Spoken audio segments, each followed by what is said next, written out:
you have technology that literally the world's best athletes now wear to win championships, perform at a higher level, understand their bodies. And you, the individual, you, the consumer, can use that same technology to be a better executive, to lose weight, to understand more about your body, to share data with your doctor, right? All of a sudden, it takes something that previously might have been more medical sounding or negative sounding and takes it to a very aspirational, positive place. Hi, I'm Will Ahmed, founder and CEO of Whoop, building wearable technology to improve health and performance. We're going to get into that journey today in Behind the Brand with Brian Elliott. Hey everyone, I'm Brian. Welcome to another episode. Will, thanks for having us to your world headquarters here in beautiful Boston. Thanks for having me. I usually ask my guests, how did you get this job? Well, I started this job. In many ways, Whoop wasn't just the first company that I started. It was really the first full-time job I've ever had. I started this company out of the Harvard Innovation Lab as a senior at Harvard. I was 22 years old. I had fallen in love with the idea of being able to continuously measure the human body.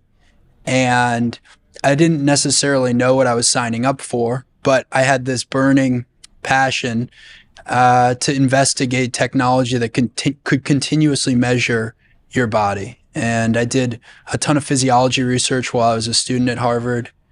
I probably read about 500 medical papers while I was in school. And I ended up writing a paper around here are all the things I think you could measure to be able to really understand what's going on inside and how you could improve performance, how you could improve health. And that research led to founding Whoop. And at every stage, it's gotten more intense and exhilarating. But that's how I find myself here today, a little over 10 years later. Let's bring it back in the chronology. For those who don't know your background, I know you're an athlete growing up, a squash player, golfer. I mean, what were you thinking about young Will? What did you want to be when you grew up? Well, my father immigrated to this country with very little. He was an Egyptian immigrant, came here when he was 22, and very charismatic, very oriented towards business. He was sort of your stereotypical, like, run through a wall to get it done. And he, worked in finance over time. So I remember going to JP Morgan when I was a kid and seeing what it was like to work in a financial firm. And so there was a little bit of an orientation towards finance. My mom, much more analytical, much more book smart, went to Exeter and Princeton. I'm an only child. So, you react, I think, fairly strongly to what your parents do as an only child. And the interesting thing about growing up under my parents is that I saw two real extremes, book smart, street smart, extrovert, introvert, shoot from the hip, deeply analytical. Like I saw different ways to solve problems and really on an extreme spectrum. And I think that was a helpful framework for becoming an entrepreneur, because as an entrepreneur, you're sort of constantly asking yourself, what's the best way around the wall, over the wall, through the wall? Did they did they push you in any particular direction? Did they have biases towards finance or towards academia, or? I think I was always very self-motivated growing up. I think when I put my mind to something, it was pretty clear that was the path that I was going to be going on. I certainly was very into sports and exercise. I probably played a dozen sports, at the age of 10. I ended up playing squash at Harvard, and that experience of training 3 or 4 hours a day and somewhat randomly getting fitter and fitter and then falling off a cliff because you're overtrained or getting injured or peaking, it all seemed a little too random to me. And that's where I got interested in why can't you measure more about your body? I think also looking back on it, I was deeply fascinated by technology at a very young age. Yeah. And let's put a timestamp on that time period, because I think that's also important. So about what time of the year was that? Give us a time period, timestamp on when you were thinking those things about, your athletic career, recovery, training. Yeah, so this would have been around 2009, 2010. I'm like a sophomore at Harvard, 19 years old. And the technology at that point on the market would have been a chest strap, like the heart rate monitor that you wear around your chest. Yeah. Super analog, basic. Yeah, very basic. By the way, created in the 1980s. So it'd been around for 30 plus years, which, if you think about technology, is a really long time to have the same type of product. Yeah. There were some Garmin type products. Sleep monitoring was non existent. And heart rate variability, which I discovered, at least I thought would be one of the most interesting statistics for you to be able to measure continuously. The only way to measure it at the time was through an electrocardiogram. Right, EKG, right? Yeah. Yeah, which is like a $20,000 piece of machinery in a hospital. It's So not very mobile yeah. either. Yeah. So that's where I started asking myself, okay, could we build technology to replace these things? How did you do that? Because there was nothing else like it. So it wasn't like you were, you know, it's not like, the iPhone came out and then you created the Android. Like you didn't have a model for it, right? I mean, other things came eventually, but like, how did you imagine that? Like, what was that process? Well, I think that the first key in any successful venture is finding people with complementary skill sets to your own. I had a pretty strong point of view on what the technology needed to do, who we would sell it to, how we would build a brand, who we would target initially. And Pause. How did you know all that as a 22-year-old?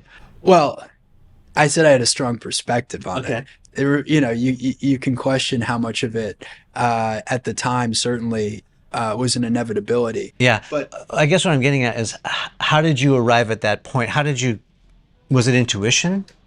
Were you making the product for people like you? So it was like mirroring, like, okay, people like me do stuff like this. And so it's very easy to create that. Was it that exercise? I think I was certainly user one of the product and the technology. In many ways, I was building a solution that I thought would solve problems that I had experienced personally. Right. I think I also grew up very influenced or inspired by brands. And you mentioned you're a brand guy as well. For me, Nike was always the most inspiring brand, and in many ways still is today.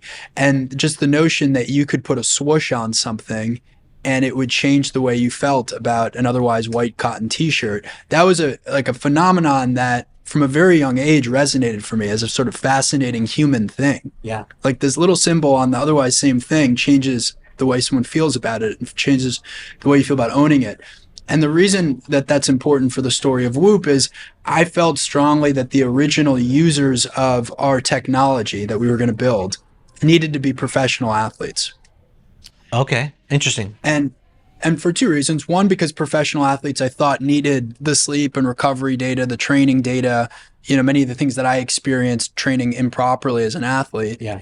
But two, if we could get the world's best athletes to authentically fall in love with this type of technology and this product, we could build a whole brand around performance. Yeah, it would be a halo effect, as they say. Yeah. And health monitoring historically has had a very, almost stigmatized perception. If you're wearing a health monitor on your body, it could be a sign that there's something wrong with you.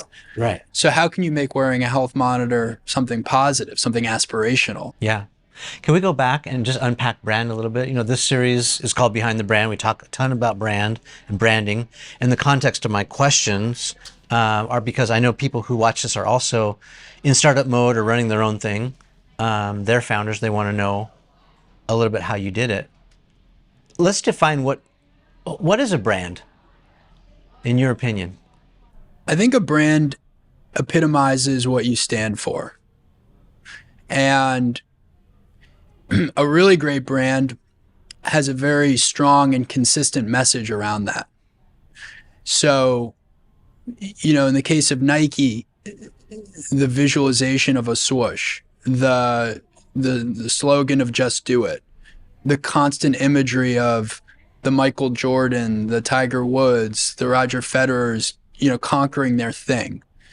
And then all of a sudden the swoosh transcending sport and being something broader about how you want to approach your life. So the Whoop analogy to that is you have technology that literally the world's best athletes now wear to win championships, perform at a higher level, understand their bodies. And you, the individual, you, the consumer, can use that same technology to be a better executive, to lose weight, to understand more about your body, to share data with your doctor, right? All of a sudden, it takes something that previously might have been more medical sounding or negative sounding and takes it to a very aspirational, positive place. And you're very smart to use athletes, basically to establish your street cred, because it takes all the risk and questioning out of it. Like, is this legitimate or not? Well, if Patrick Mahomes wears it, if it's good enough for Patrick, or Michael Phelps, it's good enough for me. Yeah, and it's really hard to fake wearing something 24/7. Yeah, Like you're not going to wear something on your body 24/7 unless you get a lot of value out of it. And right. this goes back to It's the deliberate. it's deliberate, but it's also like, if it's not a huge valuable thing for you, it would Right. be a huge The nuisance. functional, yeah. Yeah. Early on in the company's development, there were a lot of people who said to me, you need to pay these athletes, or you need to do a big sponsorship deal with them. Like, because two of our first 100 users were people like LeBron James and Michael Phelps. Yeah, no big deal. We're this tiny company, and yet we had these superstars. Right, this would have been like 2014, 2015. Okay. So a popular feedback loop was, oh, sign them, lock them up, make a big deal. And I said, you have to understand, they're wearing the product because it gives them value. Right. And there's no amount of money we could pay a professional athlete to wear this thing 24/7 if it didn't give them value. Yeah. But if it did, then all of a sudden it's making a difference in their performance. Yeah. Although, I sort of understand the context of that advice, because that's the Nike model. It's even the Red Bull model. And maybe those are two extreme examples. No dig on Red Bull, but it's a product that's not good for you. And yet they've bought, into the market by buying sponsorship, buying athletes. Nike has seeded the market by investing in athletes, but they can back it up because their stuff's functional, and it's performance based, and so it works. But yeah, I love the approach that you're taking, because it's gotta walk the talk. Otherwise, we're not gonna wear it. Yeah, and I do think there's probably a difference between creating a brand and maintaining a brand. Yeah. Like if you look back at Nike's origins and Phil Knight's story, a lot of it was building the best shoe and waffling the thing at Oregon and making it something that's very unique and something the market hadn't seen, to help a guy like Prefontaine actually run faster. Mm-hmm. Right, like that was the origin of Nike, and the origin of Whoop was to be able to create technology that could actually make you perform better. Yeah. Something that my mentor Seth Godin taught me a while back, and also one of the godfathers of brand marketing, Marty Neumeier. He said really that a brand is your shorthand, like for what you stand for. And Seth described it to me like this. He said, if Nike built a hotel, we would know exactly, if you kind of close your eyes, what it would smell like or feel like, or sort of the essence of that hotel. And whether or not you have a brand, sort of depends on whether or not it's distinct or distinctive, right? And so compare that with some of the other, like say, hotel chains out there. Can you go to the lobby, kind of, not look at the marquee, look down at the carpet, and do you know where you are? And if you do know exactly where you are, then you have a brand. If you don't, you just have a logo, right? Yeah, I think that's a great example. I mean, it's worth cautioning that, especially if you're creating a company from scratch, there's a lot of reasons to not try to build a brand or to not have that be a core area of differentiation, Yeah. because it can often be more expensive, it can often be slower. Just working with professional athletes for 2, 3, 4 years and building that whole momentum around leagues and athletes, it cost us a lot of money doing that because we were spending time with a very small market. There's like 10,000 professional athletes in the world. Yeah. It rounds to zero on a global population. And so it's time consuming to be really focused there. And you look at other products like Fitbit, Nike's Fuel Band, whatever, those products went straight to market, straight to consumers. In fact, one sign that I felt Whoop had a chance to be really successful was that Nike's Fuel Band wasn't being worn by Nike's biggest athletes, Interesting. right? Here you are paying LeBron James or paying fill in the blank all this money, and yet they're not wearing your wearable that's supposed to be about health. And why don't you think they were wearing it? Well, because it wasn't giving them value that was relevant for them, Yeah. right? Uh, but so that's where I felt that if you look back on Nike, Adidas, Under Armour in the space, and they spent a lot of money in the space, they all skipped a step. Hmm. They skipped the step of top of the pyramid, their best ambassadors, their best athletes adopting it, and then telling that story broadly. Yeah. Let me ask you this. So you were able to get those big names. How did you find out what it would take for them to wear it?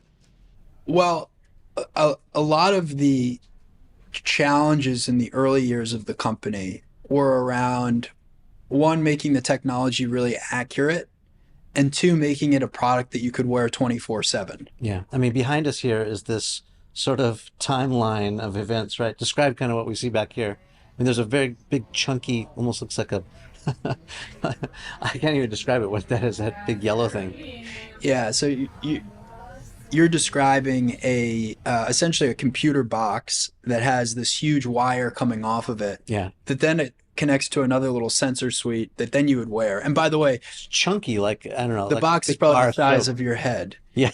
And by the way, that box also had to connect to a computer. Yeah. So you can imagine how unwearable that whole system was. Yeah. But that product was the very first product in the world to be able to measure heart rate variability from the wrist, which, is a pretty big deal. Yeah. So, one theme to building a company is what is the milestone at each stage that you need to complete to sort of prove to investors or prove to yourself that you can get the company to the next stage. So was Whoop the very first, even before all the other competitors, to do that? For heart rate variability, yeah, Yeah. absolutely. Yeah. I don't think a lot of people know that. Yeah. Oh, we were obsessed with being able to replace an electrocardiogram, which measured heart rate variability, replace a chest strap, which measured heart rate during all different forms of exercise, and then measure sleep as accurately as a PSG machine, which is like the gold standard for sleep. Yeah. And we spent tens of millions of dollars doing that before we ever generated revenue. Yeah. And so a lot of the early years of the company for me were spent fundraising, running out of money, and learning how to overcome an enormous amount of stress and sort of feeling of insecurity in building a business. That is interesting, though, that you basically built the brand around HRV, right? Because why? You felt like that was the most important metric? I thought the single most important metric we were going to bring to market was this idea of recovery. So every day you wake up, from 0 to 100%, am I red, yellow, or green? And if you think about training optimally, it's really matching how recovered you are with how much strain you put on your body.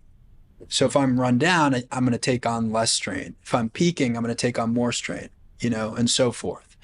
And if I look back on the paper that I wrote at Harvard, it was called the feedback tool, measuring intensity, recovery, and sleep.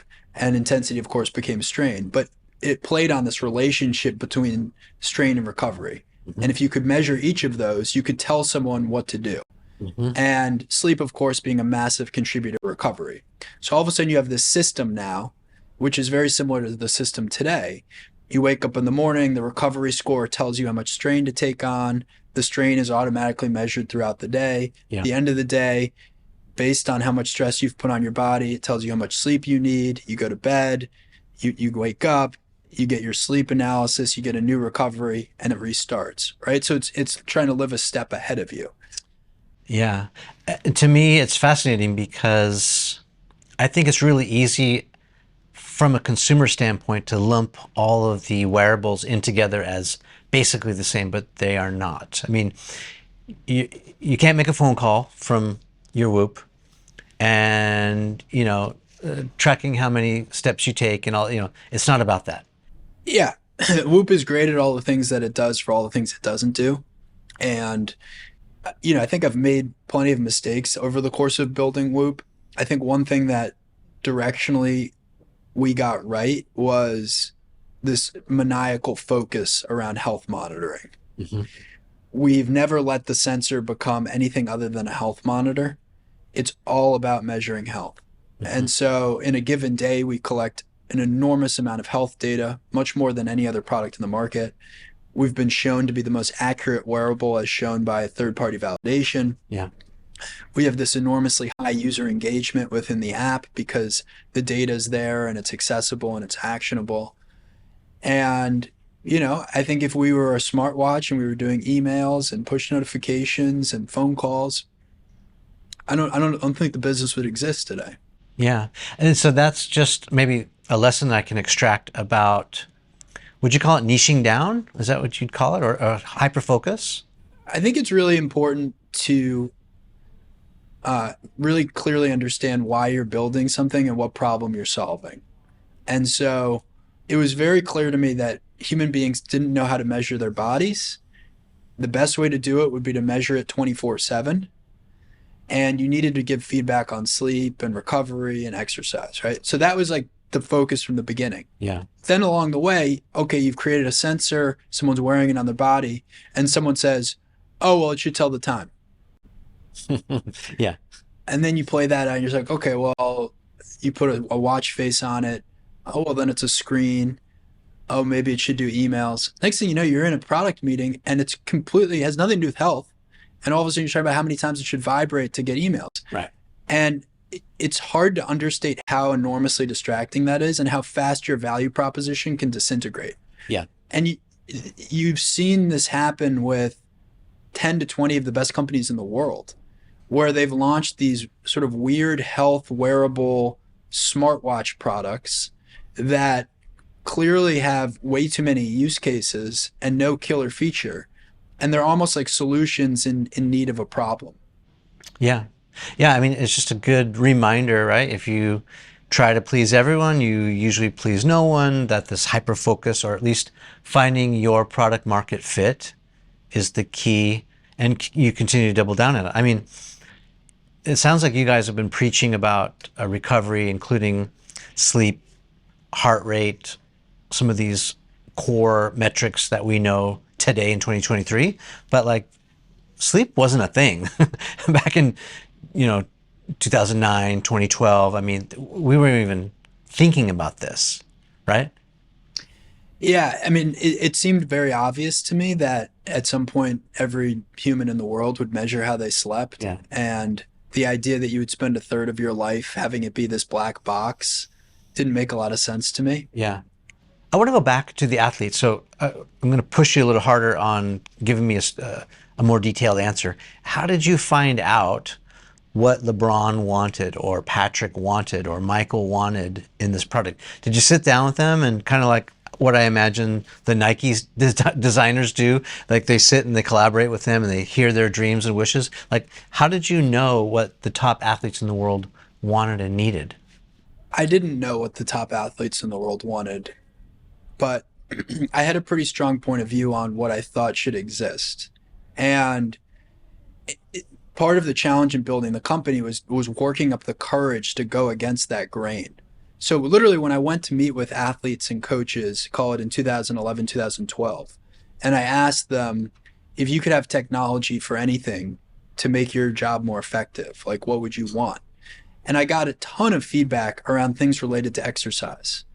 Better sweat analysis, better velocity analysis, GPS analysis, video analysis. Okay. And About form and speed and yeah. okay. And then when I asked them, well, what are some of your biggest problems? I would often hear about injury, overtraining, not peaking on the right day.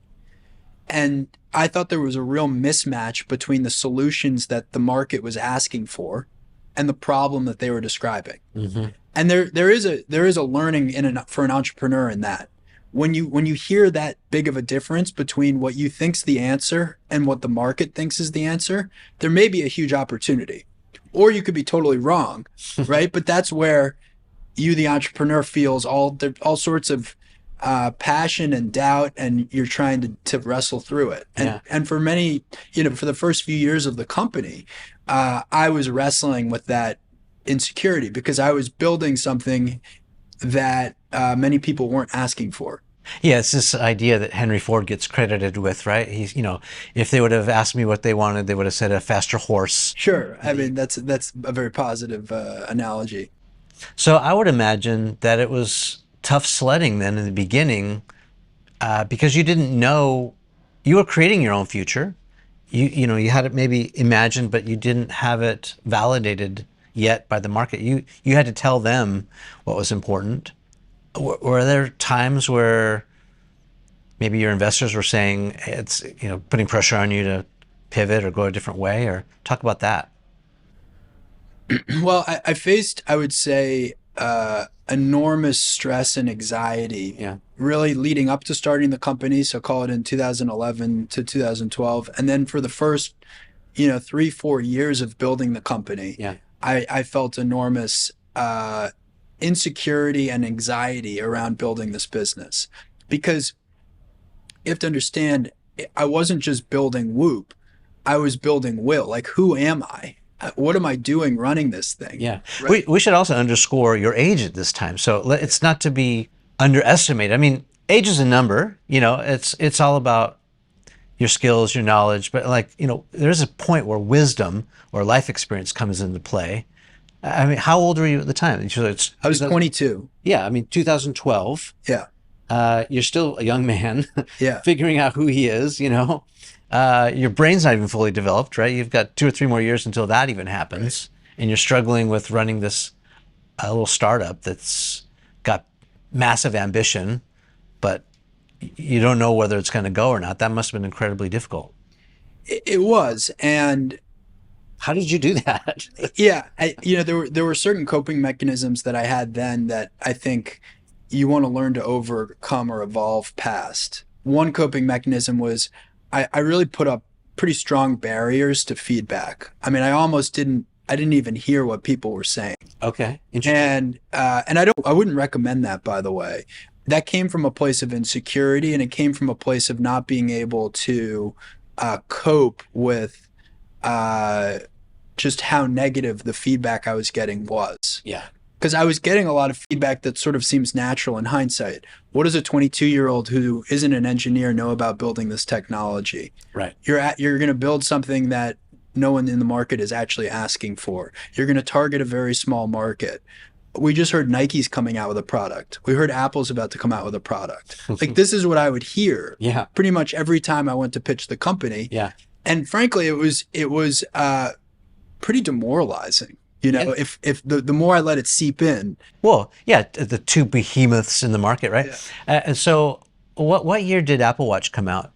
It would have been probably 2015. Yeah, so I mean, you're 2 or 3 years into this. But it was well known it was coming out years before. Of course. Yeah. The Fuel Band came out in 2013. And so that was like a year into building the company. Yeah, so that was like, oof, Adidas came out in 2014. Under Armour spent $1 billion. Kevin Plank was on the cover of Forbes saying that wearable and digital health was the future of the company. Yeah, I remember. Yeah. So, but you were able to weather that storm by basically putting blinders on or, tuning it out. Yeah, there was an important, I think, tipping point for me around age 24, 25. At that point, I had raised tens of millions of dollars. I had gotten good at selling the story, and I truly believed it. Right? It wasn't like I was faking that. I was very clear about why this should exist, why it was inevitable it was going to exist, and why I thought we could build it. But it was taking a lot longer to create the technology, and especially to have the technology be ready to go to market. And so, I'd raised tens of millions of dollars. The team was maybe 20, 30 people. But just the size of that money and the number of people who worked in an organization I was responsible for, it felt like the weight of the world on my shoulders, of course, right? Yeah. And so I was very strung out. I wasn't sleeping well. I was drinking too much. Like, I didn't know how to cope with all of it. And I had a panic attack at one point during that phase. And so I got I started to really lean into what are ways that I can learn to better manage myself. If you're listening to this and you're wondering how you can get your business to the next level, it may be that you need to figure out how you can get yourself to the next level. And that was really important for me because I was spiraling out of control. And by the way, from the outside in, I probably looked fine, right? Sure. That's the other thing about being an entrepreneur. It's a little chaotic. But around that time period, I learned how to meditate. And that really helps me start looking at myself in a very different way. It allowed me to look at myself much more introspectively. It allowed me to move past this sort of barriers that I had put up to feedback and noise and negativity. Hmm. I remember an advisor saying to me, Will, you don't have to listen to everyone's feedback, but you should try to hear it. Okay. And that was a helpful framing again, where it's like you want to make sure you're wrestling with this information that you're getting. You want to make sure that you are able to constantly be asking yourself, why do you feel so strongly about what you feel? Right. Right. And almost second guessing yourself, but in a healthy way, having a conversation with yourself. So all of that happened around the ages of 24, 25. I still meditate every single day since. So it became a practice in my life that I'm obsessed with. And my evolution as an entrepreneur was yes, keep the blinders on, yes, stay focused. But I think I became a much more open and accessible person to work with. Yeah. And if you're going to go from having 30 employees to 500, you really have to evolve how you operate as a manager or a leader. Yeah. It makes me think of a couple things. Again, I want to underscore some of these lessons that I'm hearing from you. One is this idea that, you know, you just sort of described going through hell and back emotionally, maybe even physically. And there's only one way to really get experience, and that's just to do it, right? The only reason I have calluses right here is because I've been doing pull-ups. And you can't fake being good at pull-ups. True. You just have to Feels do so them, good. you know? And you can't get calluses any other way than to do the work. And so, maybe if you're young or even if you're not young and you're wishing you could just be on the other side of that, you got to run the gauntlet and you got to go through it. And the irony or the mystery of this formula to success is you got to feel a little bit of the pain to get to the other side to get the gain. And I'm also thinking, now here we are about 7 years after that event. What is a strongly held belief that you had at that time that you just thought was, it's this way, it's only this way, that now you no longer believe? And here we are 7 years later, and you don't have that firm belief. What's changed? Well, one of the biggest shifts that occurs from managing an organization of, I would call it, 10 to 50 people versus 100 plus is the degree to which you, the individual contributor, add a lot of value versus you, the manager or the leader. Mhm. And that can be a somewhat painful shift if you're only used to being able to jump in on stuff and do stuff yourself, right? And so I had a belief as a young entrepreneur that I could do it, right? Like I could find a way, I could figure it out. Yeah. I didn't lack that bias for action and Yeah. I didn't lack that self-confidence. I had doubt all the time, but I always felt like I could drive through it. The tenacity. Yeah. The thing though that where that becomes an inhibiting characteristic is when you need to get it to a place where you're building out a phenomenal management team and a world-class management team. Because what you really need to do is hire great people and empower them. Yeah, people who can do the stuff that you can't do. Totally. And by the way, I wouldn't be anywhere in building this business if I hadn't gotten to work with amazingly talented people. So it was learning to actually empower, delegate more, and find a system for which you have checks and balances in place, but where you, the individual, aren't trying to solve problems yourself, right?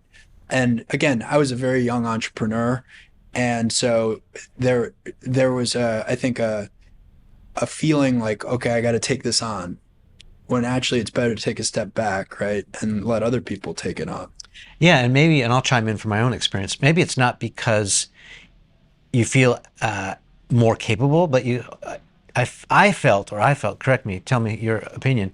You feel this accountability, this responsibility. It's like you've got to, like you're taking out the trash, and you're also, filing the paperwork, with the government, or you're opening the bank account, but you're also vacuuming and wiping down the kitchen area, like you're doing everything. Yeah, I think strengths and weaknesses can sometimes be on the same side of the coin, Yeah. right? Where it's like if you're hard driving and detail oriented, you may not be as good at delegation and empowerment, right? And so at various points in your career, you want to figure out where are you on these certain pendulums and how can you balance between them, right? Another example is being able to look at your business from 30,000 feet versus 3 feet, right? And like zooming in and out. That's something that I didn't fully understand in the earlier years of the company that much today I would say I'm much more cognizant of. And how do you do that? How do you look at it from 30,000 feet? Well, 30,000 feet would be saying, what are the bets that we're making today that are going to have a huge impact on where the company's going to be in 2 years or 3 years? And those bets could be hiring certain people, they could be building certain teams, they could be pursuing certain technology that may take 2 years to build. Mm-hmm. They could be strategic partnerships, they could be brand positioning. That's all very. I think of that as being, looking at your business from a different vantage point. Yeah, it's big picture stuff. Yeah, even asking yourself, how are you operating within the business? What role are you playing in the business? Is that the right role for you to be playing for the business to be able to get to that next stage? I mean, when you talk about zooming out, you almost think about looking down on yourself in the process, right? And seeing how you're living and behaving in this company you're creating. Yeah, it is a little bit of an out of body experience, right? You have to Totally. And again, detach. that was something that I struggled with early on in the business. And through meditating and self awareness and other things, I would say is now maybe more of a strength. The close up is probably what most people are familiar with in running the business because it's sort of the natural thing. It's the meeting you're in. It's the what's our sales number this month? It's the, did we launch that thing yet or not? Customer feedback. Hey, this strap is too loose, or that's too small, or whatever. And by the way, you could go 6 months where you're just doing that, right? And so that's where I say zoom in, zoom out, right? You want to be able to be in both places. And the person, by the way, who's only up here and only in zoom out land, they don't get a lot done either. So you really do have to be able to zoom in and out. I mean, so here we are overlooking Fenway Park in Boston. It's sort of obvious that we're not in Silicon Valley, or we're not in New York City. Talk to me about building the team, and maybe tell that story about going to Germany. Oh, sure.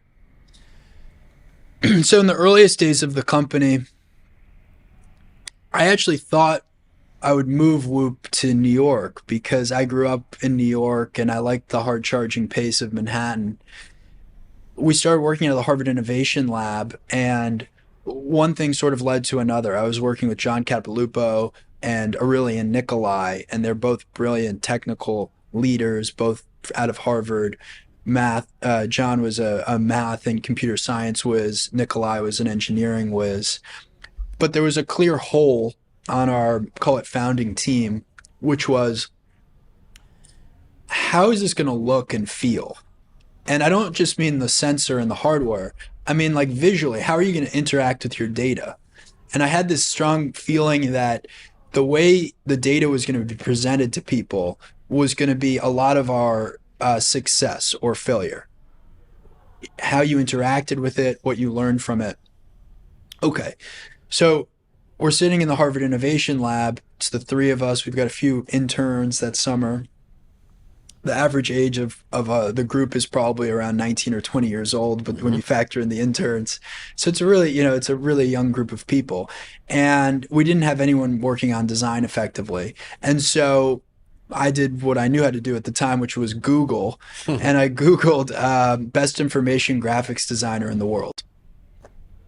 Just like that. Yeah, and the second link was a website called Behance. And Behance is, for those who don't know, is kind of like LinkedIn for designers. Mm-hmm. And up pops a guy named Martin Oberhauser's profile, and a German designer. And I looked at the information in front of me, and it was his portfolio. And it was beautiful and visual. And sure enough, he was ranked #1 on Behance for information graphics design, which if you were to sort of point at what did we needed information graphics design. So I said, oh, this is perfect. And I called, there was a phone number right there. So I called the phone number. I'm just blown away right now. Like how basically it's just like a cold call, you're door knocking. I mean, you just dialed it up. Well, I'll tell the story, but for every version of this story, there's 20 versions that didn't work, right? Okay. So that's the thing to keep in mind. So I call this number, and one ring, Oberhauser, like German voice on the ball. And I'm like, oh, hi, Martin. I'm looking at your profile. I really admire your work. I'm starting this company. We're going to collect a lot of health data, you know. And he's like, oh, it's very nice of you to call, this and that. And, you know, in a very gentle way, he kind of big times me. He's like, look, I'm working on something with Tesla and Airbnb and Apple, and I just don't think I'm going to have time for this. Right. And I get a lot of calls like this, and, you know, best of luck. Mm-hmm. And so anyway, I go back to my Harvard Innovation Lab desk next to the rest of the group, and I'm like, yeah, that didn't really work out. And it's like people are like, yeah, of course that didn't work out. So, but you know, I think it's important when you're building something to listen to that voice or that intuition and see where that takes you. And for me, I had this really strong feeling that that voice I had just spoken to was a voice that I was going to hear again and again and again. And so the next day I called him again, and I, you know, again, one ring, Oberhauser. I said, look, hey, we spoke yesterday, and I want you to know I'm going to build this company. We're going to have the most health data on the human body ever before. And the way we visualize this data is going to be core to our success. And I think you're supposed to design that experience. And he says, well, that's very nice of you. You know, I'm based here in Germany. You're in the States. I don't have a lot of availability. And I said, look, if I flew to Hamburg and just told you more about the company, would you spend an hour with me? And there's like this long pause on the phone. And he says, you're going to fly here, but I don't have to work with you. I said, yeah, but you have to spend an hour with me.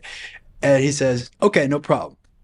So Right. just like that. Yeah. And so I remember it was the 4th of July because I canceled plans. And so I flew that weekend to Hamburg, where I'd never been before. Mm-hmm. And sure enough, an hour with Martin became the next 2.5 days. And we struck an agreement to work together. And, you know, he's been our lead designer now for 11 years. Amazing. I love that story. And it's, you know, one of the most important pieces of the story of building Whoop. Yeah, there's a lot of lessons there as well. The tenacity gene is strong with you.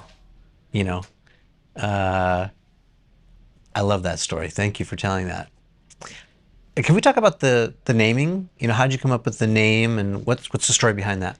Well, the name Whoop was this word that friends of mine at Harvard would say to sort of express energy or excitement. So people would say to one another, "Oh, how do you feel for the match?" "Oh, I feel good. I got Whoop."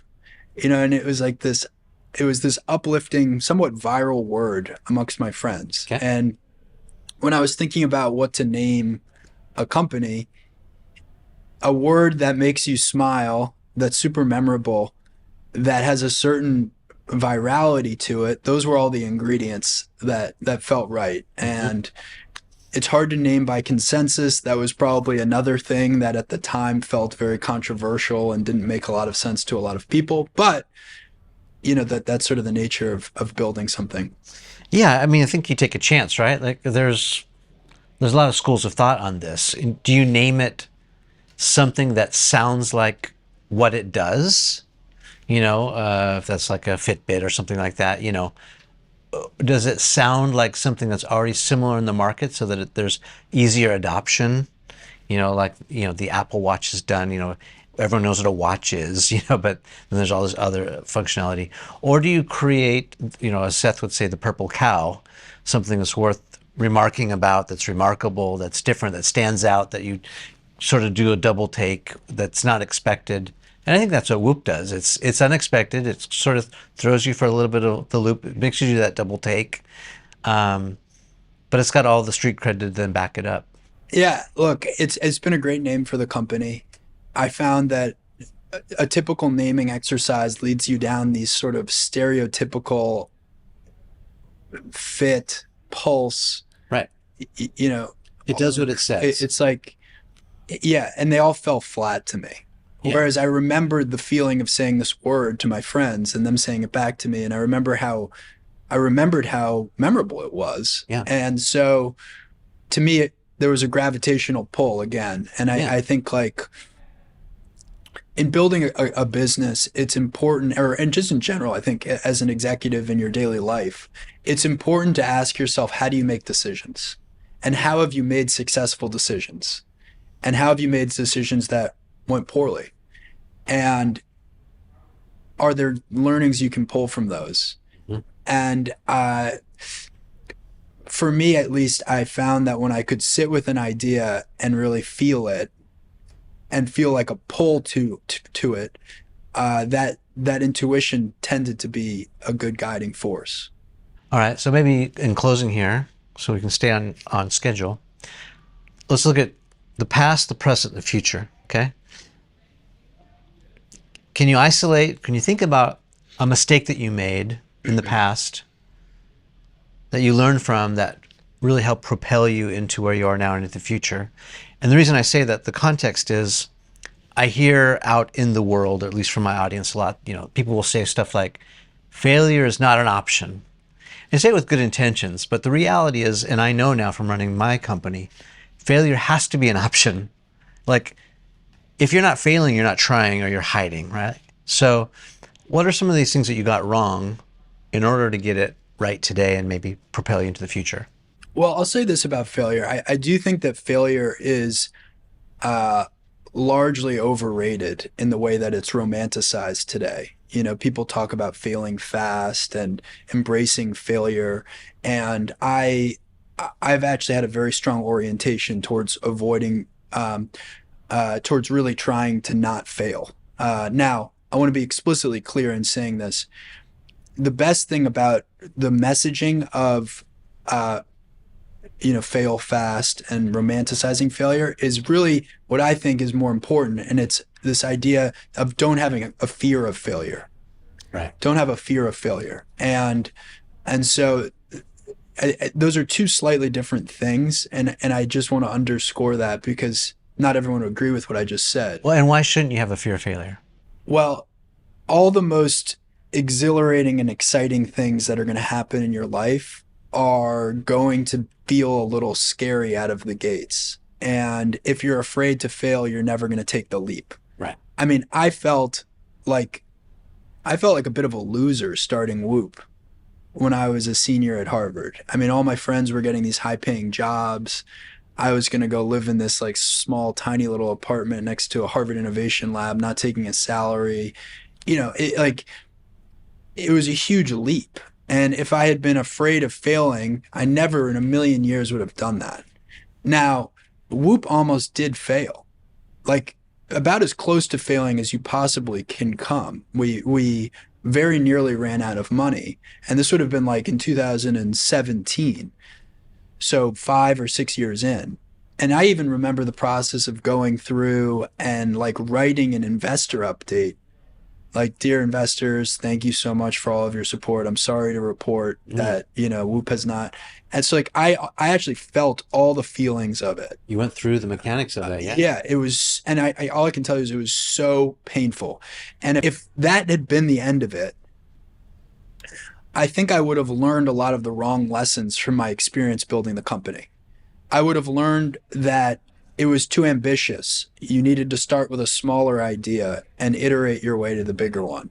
I would have learned that brand building is too expensive and you want to go first to the larger market Mhm. because that was right at that intersection before we were going to consumers, 2017. I would have second guessed probably a lot about my own intuition of what the world needs, despite what the world's telling you. Yeah. And the amount of work and energy and persistence that it took to get past that specific moment in time, this incredibly uncomfortable period of time in my life where I felt like I was losing this thing that I'd thought about every second for 5 years or 6 years, and figuring out a way to get through it and overcome it, and then now come out the other side and having built this amazing business. Like for me, the learning is that moment of overcoming it Mm-hmm. and pulling through. And so that's why I don't react very positively to this notion of of sort of allowing failure to be an option, Mm-hmm. because the most profound learnings I've gotten have been overcoming that moment where failure was very likely. Yeah. I will say though that you want to do everything in your power to overcome a fear of failure. Yeah. Let's go back to that moment too. It's intriguing. It's something I still struggle with now, which is how long do you give this quote, brilliant idea, until you either pivot or cut bait? Like, how did you know that you should see it through? Did you have any other options? Or, like, what signals did you get? And again, give you some context. So, when I was working for other people, when I was not running my own company, I definitely stayed at a company too long. And I was hearing the signals, like I knew I should quit, leave. But I stayed like another 2 years. It was just not a good call. I should have listened to my gut. How did you know? Like, how do you know, what signals did you have that you should see it through? Well, one fact of the matter was I was all in. Like Yeah. it wasn't like I was doing this 30% of my time, Yeah. and it was 110% of my energy for 6 years. Yeah. The other thing was I didn't feel like I had learned something from the market or the world that had proven the original thesis wrong. In fact, I felt even more strongly that it was inevitable that people were going to continuously wear a health monitor that told them everything about their bodies and how to improve their health. Mm-hmm. All the things that, all the challenges that I faced in that moment really pertain to how expensive it was to run the company and the stage that we were at relative to the amount of the amount of cash we had raised relative to the revenue profile.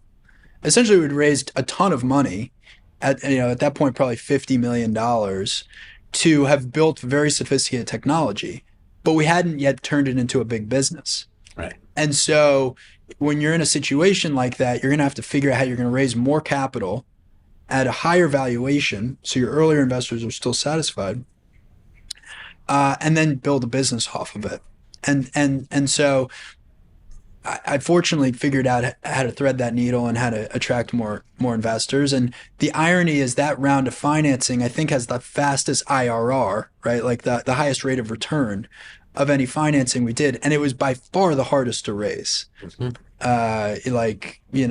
12 months of just painful no's and Yeah. Doing the road show and all that. yeah, totally. Yeah. And so there's a certain persistence and belief system that you have to build during that.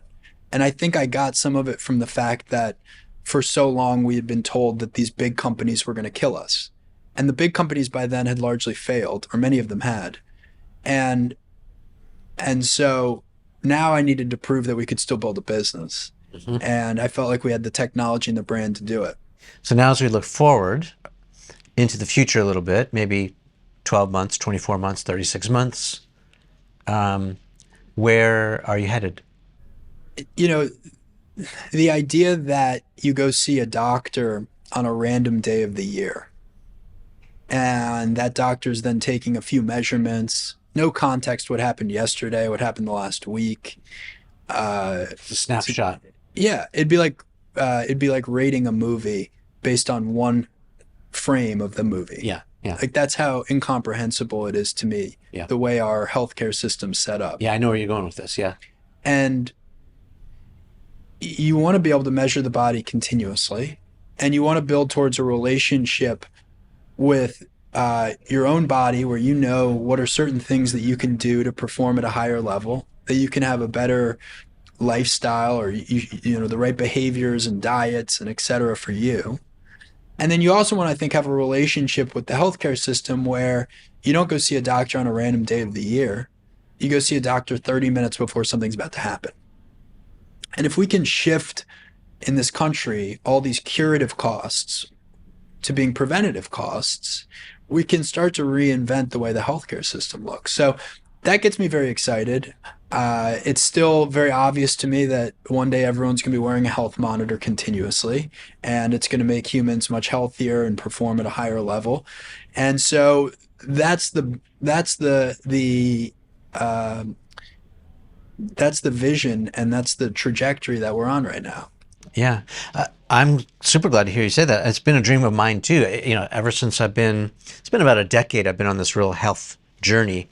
As I'm getting older, things are changing, and I'm trying to stay healthy and prevent a lot of things. I lost my dad a couple of years ago. Sorry to hear that. He was 69. Left way too early, and so I'm trying to stick around longer. But I'm with you. I kind of hear what you're saying, reading between the lines. I mean, I wish that there were means in place or a system where we could keep track.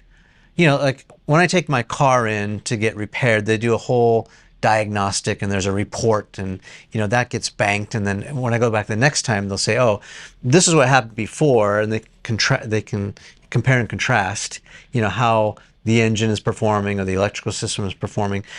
Why can't we have that for our body, right? We take blood panel tests, we have all this data, but why can't we have, like, hey, whatever age you are now, 6 months from now, or a month from now, or 12 months from now, or 3 years into the future, I want to be able to track all of these important metrics. Could be my heart rate, could be my blood pressure, could be my, cortisol levels, whatever it is. I'd love to have that in a database someplace where the doctor could then look at historicals up and back and say, oh, I see a pattern here, based on my medical training.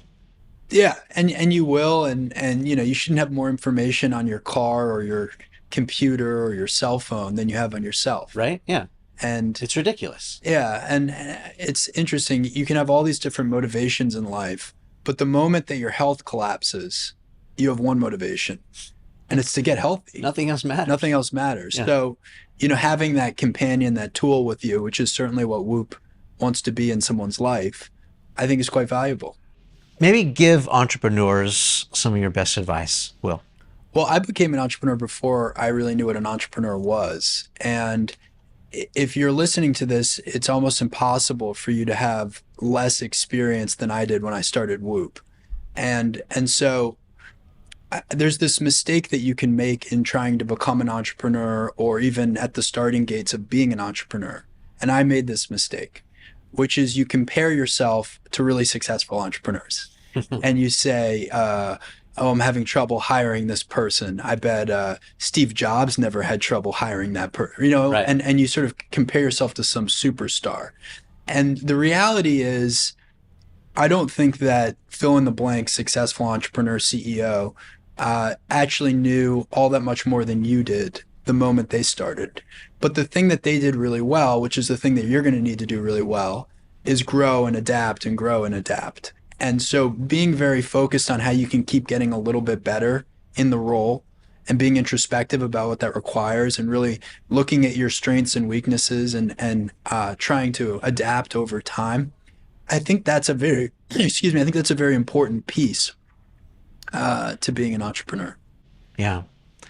It's true. We don't see all the little intricacies, all the little mental battles, the panic attacks, the pressure from investors, the imposter syndrome, the self-doubt. It's hard. And I think if I were to boil it down in the 500, almost maybe more, yeah. If I were to boil it down to the 500 plus interviews talking to some of the smartest people on the planet to date, that's the common thread, is not giving up. They just had this perseverance to push through the hard things, to pivot or to push right through, to break through, to keep on trying. It's just like this Thomas Edison spirit, of experimenting 9,000 times before you finally figure out, the one thing that will work. Whether it's process of elimination or innovation or believing in your vision of thinking like a Steve Jobs, they all have that common thread, which is not giving up. Yeah, I think there's certain requirements, persistence, really high work ethic, integrity, but beyond that, you're going to learn how to grow into the version of yourself that is the successful entrepreneur.